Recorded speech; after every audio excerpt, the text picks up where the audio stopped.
دھرم کے نام پر لوگوں کو بیوقوف بناتے ہو تو ہم کہیں گے کہ لوگوں دھرمستسయ حیات کرولم شریرین شمم ناشم سرومن یدی گچھتی.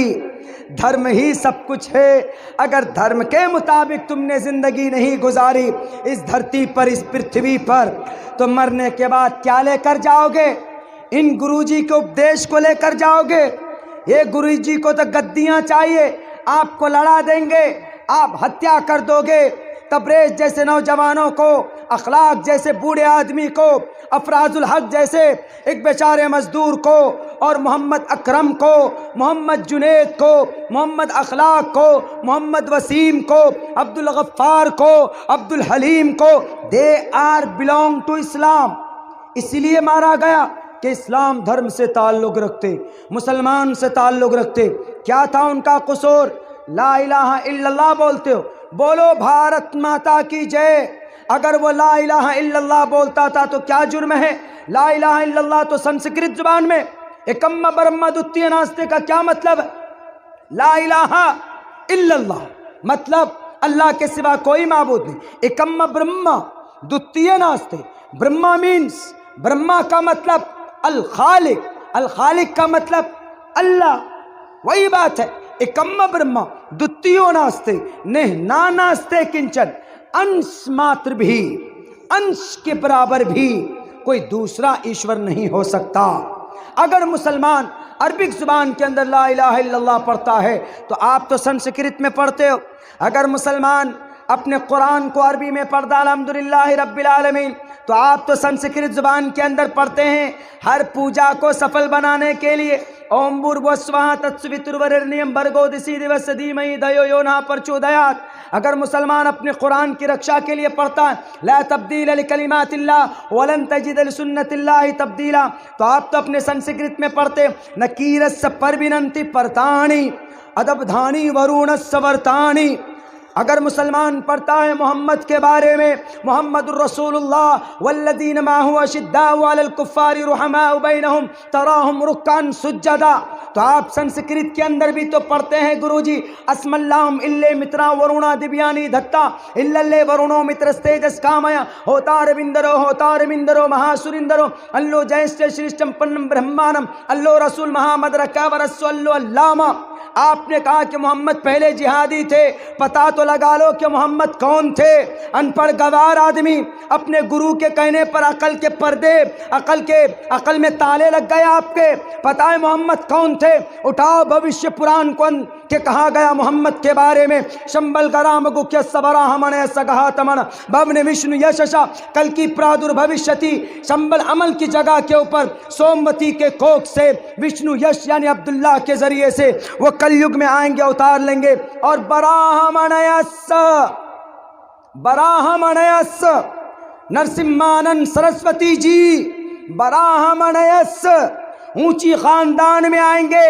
لاؤ بیٹے، ایسی نسب اور ایسے حسب اور ایسی صفات کا مالک آج تک کوئی مائے کا لال پیدا نہیں ہوا، لیکن ہمارے نبی کے اندر یہ پورا منتر فٹ آتا ہے. اونچے خاندان میں کون پیدا ہوئے؟ محمد پیدا ہوئے. اور امن کی جگہ پر کون پیدا ہوئے؟ محمد پیدا ہوئے. محمد کے ابا کا نام عبداللہ، محمد کی امی کا نام آمینہ. سنسکرت میں عبداللہ کو وشنو یش کہا گیا، ان کی ماں آمینہ کو سوموتی کہا گیا، اور مکہ کی جگہ کو شمبل گرام کہا گیا. ان کی سواری کیسی ہوگی؟ اسٹرایس پرواہی جو ودو منتو دیویردشور شمارت اشدی وجھیڑتی دیوشمانا اپس پرش اسموا شگماروہا دیودتم جگت پتی. جگت پتی اس دنیا کا محافظ، دنیا کے انسانوں کا کیئر کرنے والا. کہ کاش کہ یہ کلمہ پڑھ لیتا، کاش یہ یہودی مسلمان بن جاتا، کاش یہ یہودی قرآن سمجھ لیتا، کاش یہ یہودی حدیث سمجھ لیتا، کاش یہ یہودی کا خاتمہ ایمان پر ہوتا. یہ ایسے درد لینے والے جگت پتی، اس دھرتی کا محافظ، اشوما شگما روحا تیز رفتار سواری معراج پر گئے تھے براق میں، بتاؤ یہ ساری صفات کن کے ہیں؟ اشو گناہ پروشم دیپینتی۔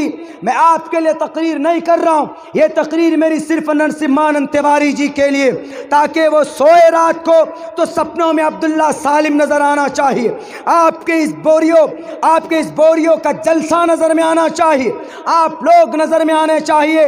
وہ سوچے کہ میں تو آج تک یہی سمجھ رہا تھا کہ میں ہوں سب سے بڑا سنت، لیکن یہ تو 23 سال کا 32-33 سال کا یہ بچہ ہم سے زیادہ اس انتم مہرشی کے بارے میں جاننا، تم بھی مکتی نہیں پاؤ گے۔ نرسمہانندی، جنت تم نہیں جا سکتے، سورگ تم نہیں جا سکتے جب تک ہمارے نبی کے دامن کو نہیں تھامو گے، ان کی شریعت کو نہیں مانو گے، ان کی لائی ہوئی شریعت کو فالو نہیں کرو گے تو تم بھی نہیں جیت سکتے۔ اس لیے کہ میں نہیں کہہ رہا، وید آپ کا کہتا، کیا کہتا؟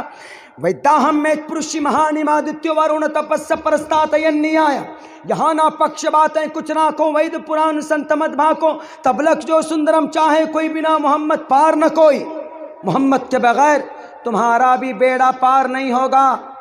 یہ تو باتیں ہیں ان سے، یہ ساری چیزیں ان کے لیے، اس لیے کہ جہالت کی وجہ سے اناپ شناپ انہوں نے بات کی۔ محمد الرسول اللہ جہادی نہیں تھے، محمد الرسول اللہ امن پرست تھے۔ جب بھی کوئی بادشاہ کسی ملک میں داخل ہوتا ہے تو وہاں کی آبادی کو فساد کے لپیٹ میں لے لیتے، کیوں؟ تاکہ لوگ کہیں یہ بادشاہ بڑا ظالم ہے۔ ایک بادشاہ گزرا جن کا نام محمد تغلق تیمور لنگ، آدھی دنیا پر ان کی حکومت تھی۔ تیمور لنگ جب کسی شہر میں داخل ہوتا تھا، تاریخ کی یہ بات ہے، تو اس شہر میں سب سے پہلے سفید جھنڈا ہوتا تھا۔ اس کا مطلب یہ تھا کہ ہم صلح کرنا چاہتے، تمہارے پاس جو دولت ہے وہ دولت میرے پاس لا کر جمع کرو۔ لیکن نہیں کرتا تھا کوئی تو اگلے دن وہ سرخ رنگ کا جھنڈا گاڑتا تھا، اور اس جھنڈے کا مطلب ہوتا تھا کہ آج ٹوٹل فوجی کو، آرمی کو، پولیس والوں کو قتل کیا جائے گا۔ اس کے بعد تیسرے دن ایک کالا بلیک رنگ کا جھنڈا لگاتا تھا، اس کا مطلب ہوتا تھا کہ آج کسی کو نہیں بخشا جائے گا۔ یہی تیمور لنگ ایک ایسا بادشاہ گزرا تھا جس نے بھارت کے 1 لاکھ لوگوں کو قتل کروایا تھا۔ ہندو بولیں گے، نرسمہانند جی بولے گا کہ تیمور لنگ نے 1 لاکھ ہندوؤں کا قتل کرایا۔ جاؤ آذربائیجان کی وہ گھاٹی آج بھی تاریخ کی کتابوں میں لکھی ہوئی، 1 لاکھ ہندوستان کے ہندو بھائیوں کا قتل نہیں کروایا، بلکہ 1 لاکھ بھارت کے مسلمانوں کا سر قلم کیا تھا۔ وہ ان میں 25,000 ہندو بھائی تھے اور 75,000 اس میں مسلمان تھے۔ تیمور لنگ کون تھا؟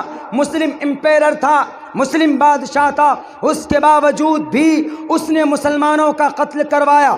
اسی لیے نرسمہانند جی، اگر آپ کے دل و دماغ میں اگر یہ بھوسا بھرا ہوا ہو کہ ان مسلمان امپیرر کی وجہ سے اس دیش میں محمد الرسول اللہ کا وہ جہاد آیا، اگر جہاد نہ ہوتا، جہاد کا مطلب دشمن سے مقابلہ کرنا، اگر جہاد نہیں ہوتا تو نرسمہانند جی آج تم یورپ کنٹری کے غلام ہوتے، آج تمہارا سانس بھی تمہارا نہیں ہوتا، بلکہ تمہارا سانس بھی غلام کا غلام، انگریزوں کا غلام ہوتا۔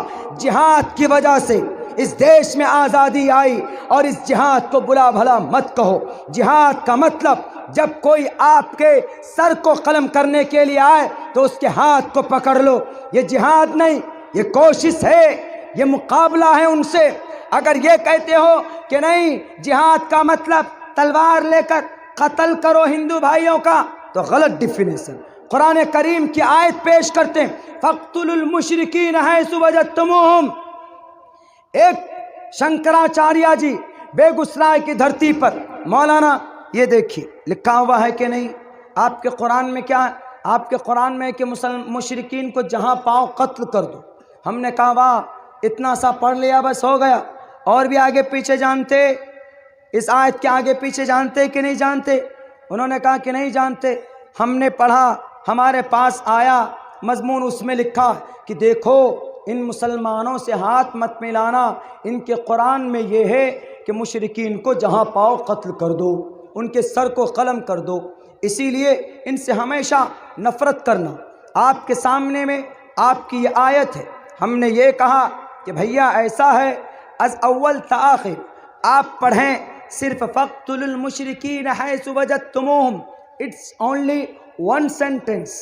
جب تک آپ صغرا کبرا، جب تک آپ پورے مضمون کو نہیں ملائیں گے تو رزلٹ کیسے سامنے آ سکتا ہے؟ آپ کو پورے مضمون کو ملانا ہوگا۔ یہ اس وقت کی بات ہے۔ آپ یہ بات بتائیے، آپ کسی آدمی سے الائنس کرتے کہ بھائی ہمارا اور آپ کا معاہدہ بزنس کے اندر، لیکن اس میں کوئی بے ایمانی نہیں ہوگی، کوئی غداری نہیں ہوگی۔ جب آپ دونوں کی کنڈیشن لگتی، ایگریمنٹ ہوتا ہے، لیکن وہاں پر دوسرا والا فریق اگر آپ کو دھوکہ دے دیتا ہے، اور جب معاہدہ ہوا تھا اس میں یہ لکھا گیا تھا جو دھوکہ دے گا اس کو جیل میں ڈالا جائے گا، یہ کنڈیشن لکھی گئی تھی۔ اب جو دھوکہ دے گا تو کنڈیشن کے تحت کہاں جائے گا؟ جیل میں جائے گا۔ ایسے ہی محمد الرسول اللہ کا معاہدہ ہوا تھا کن لوگوں کے ساتھ؟ یہود و نصارہ کے ساتھ، کہ کہیں پر بھی ہمارے ساتھ کوئی چھل کپٹ نہیں ہونا چاہیے، آپ اپنا کام کرو ہم اپنا کام کریں گے۔ لیکن کچھ لوگوں نے چھل کپٹ شروع کر دیا، غداری شروع کر دی، تب اللہ تبارک و تعالیٰ نے یہ بات کہی۔ اس کو مثال میں سمجھیے، آپ بھارت کے لوگ، آپ کو بنگلہ دیش جانا ہو تو آپ کیسے جائیں گے؟ ویزا لیں گے۔ اگر آپ ویزا نہیں لیتے ہیں تو آپ کو کیا سمجھا جائے گا؟ You are terrorist. آپ کو AK-47 کی 315 کی گولی نکال کر آپ کے سینے کو چھلنی کر دیں۔ کیوں؟ آپ بنا پرمیشن کے جا رہے ہو، آپ نے قانون کے خلاف ورزی کی۔ تو بھارت کے محمد الرسول اللہ اور یہود و نصارہ کے بیچ میں ویزا کا معاملہ ایگریمنٹ بنا تھا، کوئی کسی کی خلاف ورزی نہیں کرے گا۔